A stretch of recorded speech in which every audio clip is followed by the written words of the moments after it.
কোন মায়ের বেটা এই কথার ভিতরে সোচ ঢোকাতে পারবে না। আম গাছে জাম ধরতে পারে, ধরে না।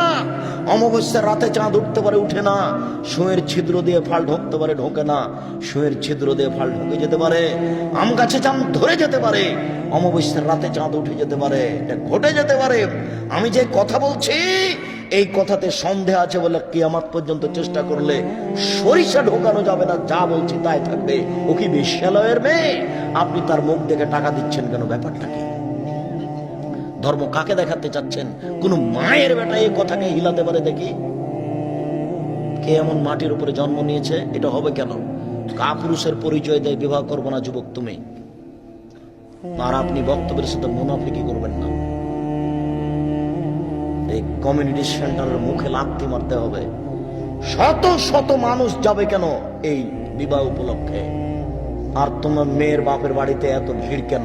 যাক, গেছো, এবারের মতো ভুল করেছ।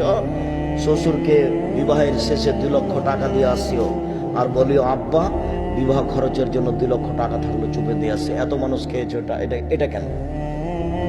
তোমার শ্বশুরকে এত মানুষ খাওয়াতে হবে মানে? এটার কোনো বিধান দেখা যায় না। সাথে সাথে এটা রাজশাহী চাঁপাইনবাবগঞ্জ আছে, ওই বরের সাথে মেয়েরা যায়, তাকে চাঁপাইনবাবগঞ্জের ভাষাতে ডুলি বিবি বলে। এইগুলো কেন?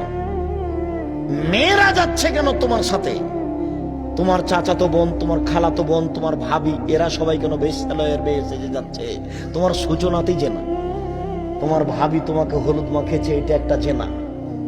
তোমার চাচা বোন তোমাকে হলুদ মাখেছে, এটা একটা জেনা।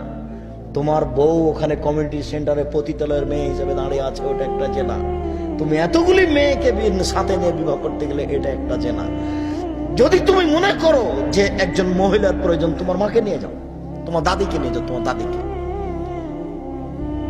যদি মনে করো যে বিবাহ করতে গেলে একটা মহিলার প্রয়োজন আছে, যদি এটা লাগেই, তো দাদিকে নিয়ে যাও। তোমার ভাবি গেল কেন? তোমার বোন যাবে কেন? এই মহিলা যাওয়া প্রথা হারাম, মেয়েকে বায়না করা হারাম, এতগুলি বর যাত্রী যাওয়া হারাম। কমিউনিটি সেন্টারে মেয়ে বসে থাকবে, সবাই উপঢৌকন দিবে, এই নীতি হারাম। বরের জন্য এসব পোশাক তৈরি করতে হবে, এই নীতি হারাম। এই গীত গাওয়া হারাম, এই রং দেওয়া নীতি হারাম। বর যাত্রী এসেছে, তার জন্য বিবাহ ঘেরা হচ্ছে ফিতে দিয়ে, ফিতে কেটে দিয়ে টাকা দিয়ে ওরা ভিতরে ঢুকবে, এই নীতি হারাম। বরকে লক্ষ্য করে কোনো কোনো এলাকাতে